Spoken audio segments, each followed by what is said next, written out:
If we could first know where we are and whither we are tending, we could better judge what to do and how to do it. We are now far into the 5th year since a policy was initiated, with the avowed object and confident promise of putting an end to the slavery agitation. Under the operation of that policy, that agitation has not only ceased, but has constantly augmented. In my opinion, it will not cease until a crisis shall have been reached and passed. A house divided against itself cannot stand. I believe this government cannot endure, permanently, half slave and half free. I do not expect it will cease to be divided. It will become one thing or all the other.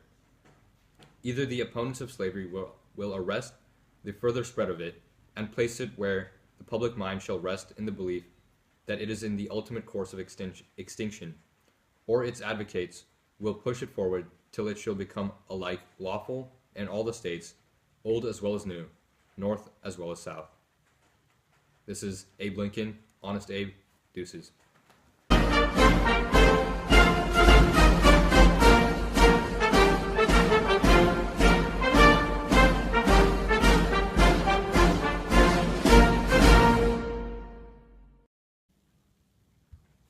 The next question propounded to me by Mr. Lincoln is, can the people of a territory, in any lawful way, against the wishes of any citizen of the United States, exclude slavery from their limits prior to the formation of a state constitution?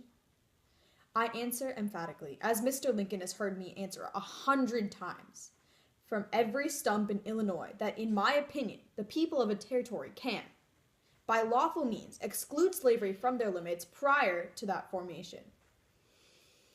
Mr. Lincoln knew that I had answered this question over and over and over and over and over and over again. He heard me argue that the Nebraska Bill, on that principle all over the state in 1854, in 1855, in 1856, and he has no excuse, none, for pretending to be in doubt as to my position on that question. It matters not what way the Supreme Court may hereafter decide as to the abstract question whether slavery may or may not go into a territory under the Constitution.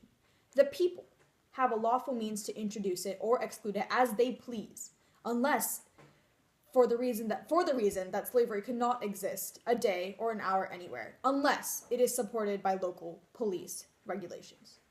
Those police regulations can only be established by the local legislature. And if the people are opposed to slavery, they will elect representatives to that body who will, by unfriendly legislation, effectually prevent the introduction of it into their midst. If, on the contrary, they are for it, their legislation will favor its extension. Hence, no matter what the decision of the Supreme Court may or may not be on that abstract question, still the right of the people to make a slave territory or a free territory is perfect and complete under the Nebraska Bill. I hope Mr. Lincoln deems my answer satisfactory, finally, on that point, because this is the last time I'm going to answer it. Dougie out. The immediate results of the debate were inconclusive. At that time, senators were picked by state legislatures, and in the legislative election of 1858, Democratic candidates were outpolled by Illinois Republican candidates. However, there was an apportionment favoring Democratic districts, causing Douglas to secure a majority when the legislature voted early. Overall, the debates were actually good for Lincoln and detrimental for Douglas. Because of these debates, Lincoln became a serious contender for the presidency. Douglas, however, because he argued that slavery in the territories could be barred by popular sovereignty, split the Democratic Party and therefore destroyed his presidential dreams.